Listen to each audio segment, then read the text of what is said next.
Hello weavers, આપ સૌને મારા જય શ્રી કૃષ્ણ.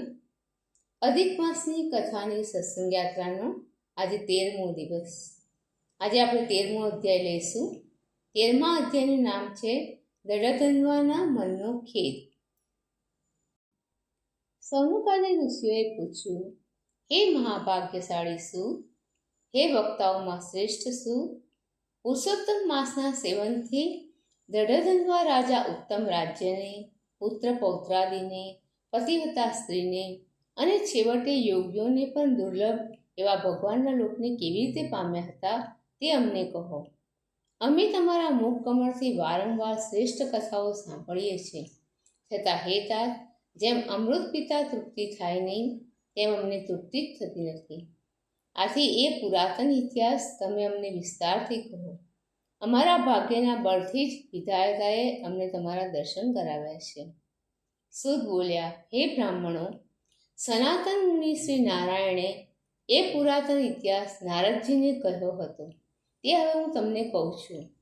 હે મુનિઓ, રાજા દૃઢધન્વાનું ચરિત્ર પાપોને નાશ કરનારું છે.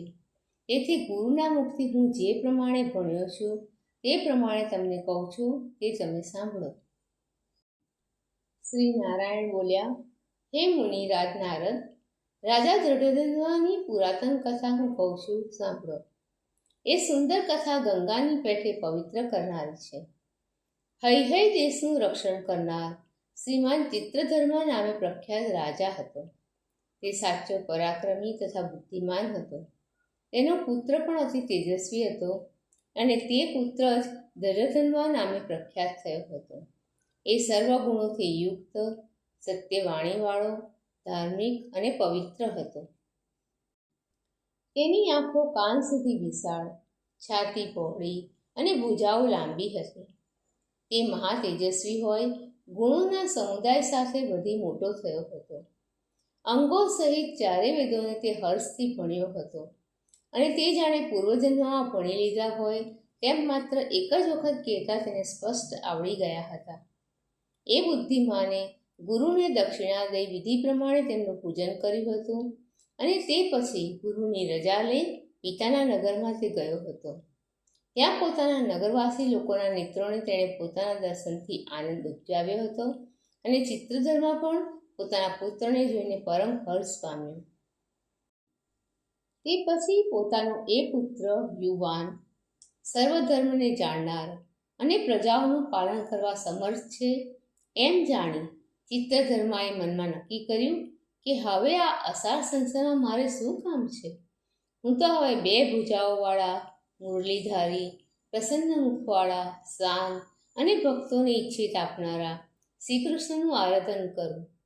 કારણ કે ધ્રુવ, અંબરીશ, સર્યાતિ તથા યયાતિ વગેરે રાજાઓ તેમજ સીબી, રંતિદેવ, સસબિંદુ, ભગીરથ, ભીષ્મ, વિદુર, દુષ્યંત, ભરત, પૃથુ, ઉત્તાનપાદ, પ્રહલાદ તથા વિભીષણ, આ અને બીજા બધા રાજાઓએ પણ અનેક જાતના ભોગો છોડી દીધા હતા અને આ નાશવંત શરીરથી પુરુષોત્તમ ભગવાનનું આરાધન કરી તેઓ ધ્રુવ પર મોક્ષને પામી ગયા હતા. માટે મારે પણ સ્ત્રી, ઘર તથા પુત્ર વગેરે ઉપરનો સ્નેહમય પાસ કાપી નાખવો જોઈએ અને જંગલમાં જઈ શ્રીહરિનું સેવન કરવું જોઈએ. આવો મનમાં નિશ્ચય કરી તેને સમર્થ દૃઢધન્વાને રાજ્યનો કારભાર સોંપી દીધો અને પોતે તરત જ વૈરાગ્ય પામી પુલહ ઋષિના આશ્રમમાં જતા રહ્યા. ત્યાં જઈ તેમણે મનમાં શ્રી કૃષ્ણનું સ્મરણ કરવા પૂર્વક નિરંતર સર્વકામનાઓથી નિસ્પૃહ તથા નિરાહાર રહી તપશ્ચર્યા કરવા માંડી. કેટલોક કાળ એમ તપ કરી છેવટે શ્રીહરિના ધામમાં તે ગયા અને દૃઢધન્વાએ પણ પોતાના પિતાને એમ વૈષ્ણવધામની પ્રાપ્તિ થઈ છે એ વાત સાંભળી. તેથી તેને હર્ષ તથા શોક બંને થયા. પછી તે રાજાએ વિદ્વાનોના વચનમાં રહી પિતાની ભક્તિપૂર્વક મરણક્રિયા કરી અને પોતે નીતિશાસ્ત્રમાં પ્રવીણ રાજા તરીકે પુષ્કરાવર્તક નામના પવિત્ર નગરમાં રાજ્ય કરવા લાગ્યો. એ નગર અત્યંત શોભાયુક્ત હતું. તે રાજાને ગુણસુંદરી નામની પત્ની હતી. એ વિદર્ભ રાજાની પુત્રી હતી.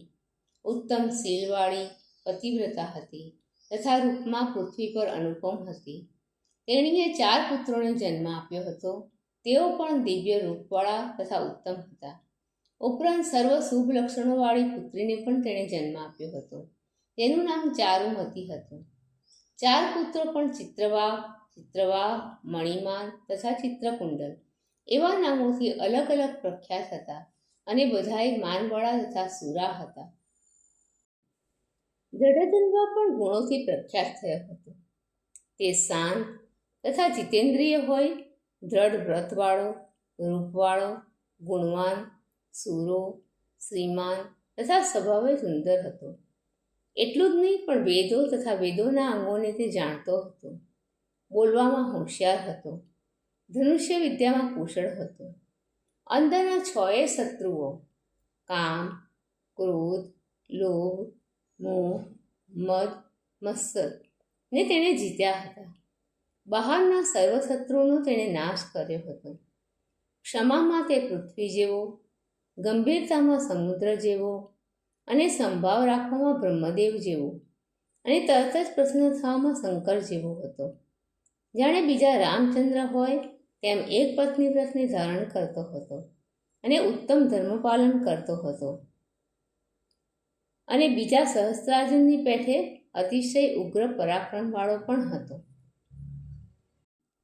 શ્રી નારાયણ બોલ્યા, એક વખત રાત્રે રાજા દ્રઢધ્યુમ્ન સૂતો હતો. તે વેળા તેને વિચાર આવ્યો કે આ આશ્ચર્યકારક વૈભવ કયા મોટા પુણ્યથી મને પ્રાપ્ત થયો હશે. આ જન્મમાં તો મેં તપ કર્યું નથી, દાન દીધું નથી કે હોમ હવન પણ કરેલા નથી. તો મારા ભાગ્યનું આ કારણ હું કોને પૂછું? એમ તે વિચાર્યા કરતો હતો. તેટલામાં રાત્રિ સમાપ્ત થઈ અને પરોઢિયાનો સમય થઈ ગયો. એટલે તે શયનમાંથી ઉઠી ગયો. વિધિ પ્રમાણે તેણે સ્નાન કર્યું. ઉદય પામતા સૂર્યની પૂજા કરી. ભગવાનના અંશરૂપ દેવો અને ઋષિઓનું તર્પણ કર્યું તથા બ્રાહ્મણોને નમસ્કારી દાન આપ્યું અને તે પછી તે ઘોડા પર સવાર થયો. તે પછી મૃગયામાં લાગેલા મનવાળો તે રાજા તરત જંગલમાં ગયો. ત્યાં તેણે ઘણા મૃગો, ઊંડો, વાઘ તથા રોજ માર્યા. પછી ત્યાંમાં દ્રઢધન્વાના બાણથી ઘાયલ થયેલો કોઈ મૂર્ખ બાણ લઈને જલ્દી એક વનમાંથી બીજા વનમાં જતો રહ્યો. ત્યારે રાજા પણ એ મૃગના શરીરમાંથી જે માર્ગે લોહી ઝર્યું હતું એ માર્ગે એની પાછળ ગયો. પછી પેલો મૃગ ક્યાંક છુપાઈ ગયો હતો. એટલે રાજા તે જંગલમાં ભમવા લાગ્યો. તેને તરસ ઘણી જ લાગી હતી. તેવામાં ત્યાં સમુદ્ર સરખું એક સરોવર તેના જોવામાં આવ્યું. ત્યાં જઈ તરત તેણે પાણી પીધું અને પછી તેના કાંઠે આવીને બેઠો. ત્યાં એક મોટું વડનું ઝાડ તેણે જોયું. તેની છાયા ગાઢી હતી. તેથી તેની એક વડવાઈએ ઘોડો બાંધીને રાજા ત્યાં બેઠો.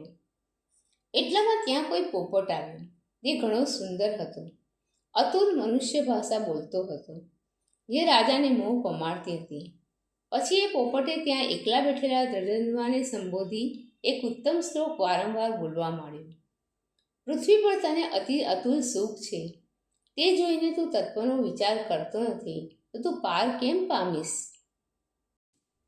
એમ વારંવાર એ શ્લોકને રાજાની આગળ તે બોલવા લાગ્યો. ત્યારે તેનું એ વચન સાંભળી રાજા ખુશ થયો અને મોહ પણ પામ્યો. તે વિચારમાં પડ્યો કે આ પોપટ એક જ શ્લોકને વારંવાર કેમ બોલી રહ્યો છે. આનું આ વચન ભર્યા નાળિયેર જેવું અગમ્ય છે, સમજવું મુશ્કેલ લાગે છે અને સારથી ભરપૂર છે. આ પોપટ બીજો વ્યાસપુત્ર સુખદેવ તો નહીં હોય? જેમ સુખદેવજી સંસાર સાગરમાં ડૂબતા અને મૂળ બનેલા શ્રી કૃષ્ણ ભક્ત પરીક્ષિતનો ઉદ્ધાર કરવા માટે આવ્યા હતા, તેમ આ પોપટ સંસાર સમુદ્રમાં ડૂબતા અને મૂળ જેવા મારો ઉદ્ધાર કરવા શું આવ્યો હશે? એમ રાજા વિચાર કરતો હતો.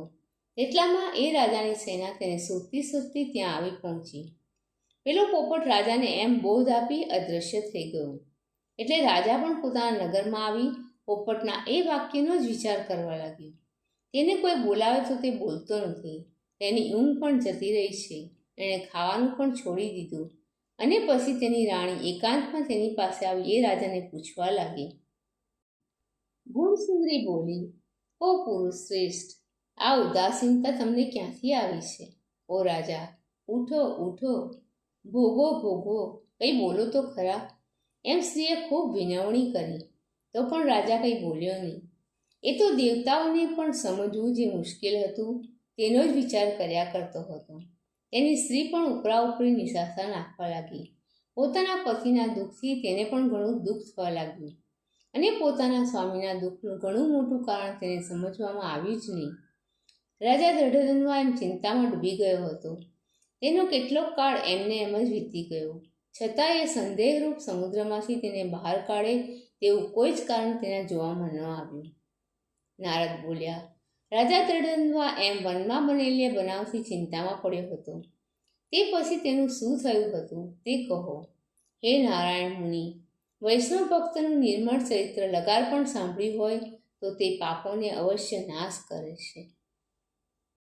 ઇતિ શ્રી બૃહદ નારદીય પુરાણ વિશેના પુરુષોત્તમ મહાત્મ્યમાં દૃઢધન્વાના મનનો ખેદ નામનો 13મો અધ્યાય સમાપ્ત. દર્શક મિત્રો, આપ સૌને મારા જય શ્રી કૃષ્ણ. કાલે ફરીથી મળીએ અધિક માસની કથાની સત્સંગ યાત્રામાં એક નવા અધ્યાય સાથે.